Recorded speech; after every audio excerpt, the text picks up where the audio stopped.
Hey, good afternoon. I'm Lieutenant Colonel Mays, Commanding Officer of CLB 15, and with me is Sergeant Major Sapp, Sergeant Major for CLB 15. We'd like to take this opportunity to talk to you about our planned Road to Deployment series that our DRC Crystal has been planning and executing now, and this is the first part in that series. We're going to do this one virtually, and then next month probably an additional one virtually, and we're still planning our big family event July 17th, where we hope to have all of you out together as a family and enjoying our company. In the meantime, we're moving forward with our deployment preparations, and after we chopped 2 weeks ago to the 15th MEU, nothing has changed with our deployment timeline nor our workups at this time. And I'd also like to give this opportunity for Sergeant Major to talk about your Marines and sailors and what they're doing to stay safe and mission focused. Now, while we're going through these challenging times and facing uncertain timelines, getting ready for deployment, we are taking precautions, making sure and enforcing and encouraging the use of face cloths, social distancing, as well as washing hands and sanitizing our workspaces. Your Marines and sailors' health and safety are always going to be at the forefront of our minds, as well as the families back home as well. So. Thank you, Sergeant Major. Again, your Marines and sailors are doing an incredible job working well and adjusting to all these challenges that they're facing, and it's only a testament to their abilities and what should be a testament to their success on the 15th MEU with our deployment this year. Thank you very much. Good afternoon, good morning, good evening. Not sure when you'll be watching this. I'm Crystal Gates, your Deployment Readiness Coordinator with Combat Logistics Battalion 15. As Lieutenant Colonel Mays said, we are doing our Road to Deployment workshop series a little bit differently due to the COVID-19. This first workshop, we're going to be talking about checklists, family care plans, power of attorneys, wills, and what does all that mean? Basically what it means is, are you ready? We want to ensure that you are going to be ready. You can see from this vest here, it's the core. It is what you guys are used to, or what our service members are used to wearing to protect themselves. We want to make sure that you guys are going to be successful and be protected during this deployment as well.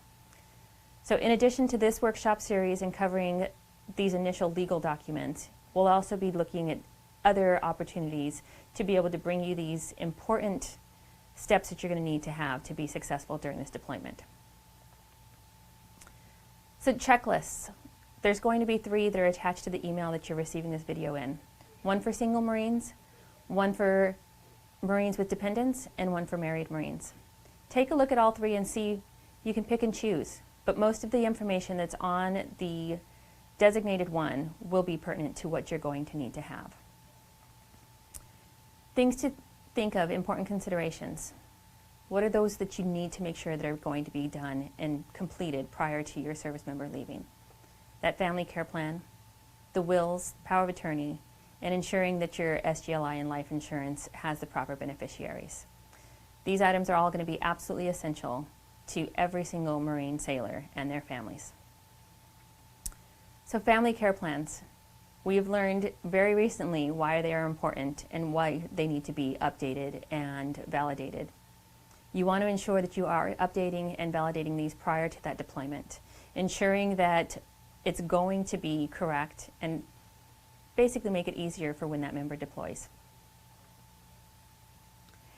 I'm going to go ahead and hand it over now to our adjutant and legal officer, Lieutenant Zendejas.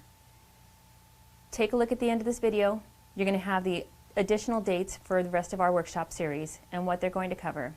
And we hope to see you at them either virtually again or in person very soon. Good morning, good afternoon. My name is Lieutenant Zendejas. I'm the Battalion Adjutant and Legal Officer. Today we'll be discussing estate planning, which covers powers of attorney and wills.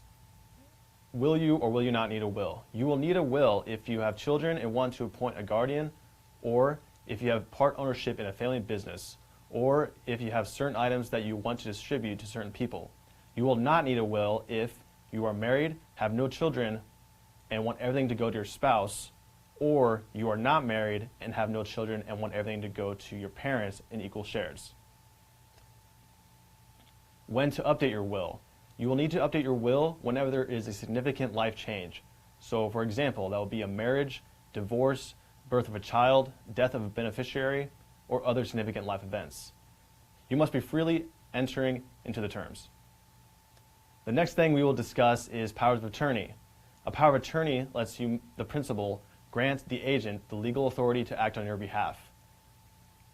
A power of attorney will allow your significant other to make businesses and financial decisions, sell or register a vehicle, file taxes, take care of children, accept, ship TMO goods, enroll dependents in DEERs, or replace lost, expired ID cards.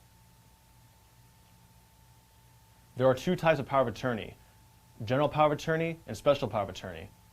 A general power of attorney is basically unlimited authority. It's very risky and might be unnecessary. Some institutions may not even accept general power of attorney. A special power of attorney is limited authority. It minimizes the risk and accomplishes your intent. You may want to use specific financial institutions for specific powers. A power of attorney for the care of children is known as loco parentis. Loco parentis designates someone to care for your child if neither biological parent is available to act as a parent. It only grants temporary responsibility over the child and does not change court-ordered custody.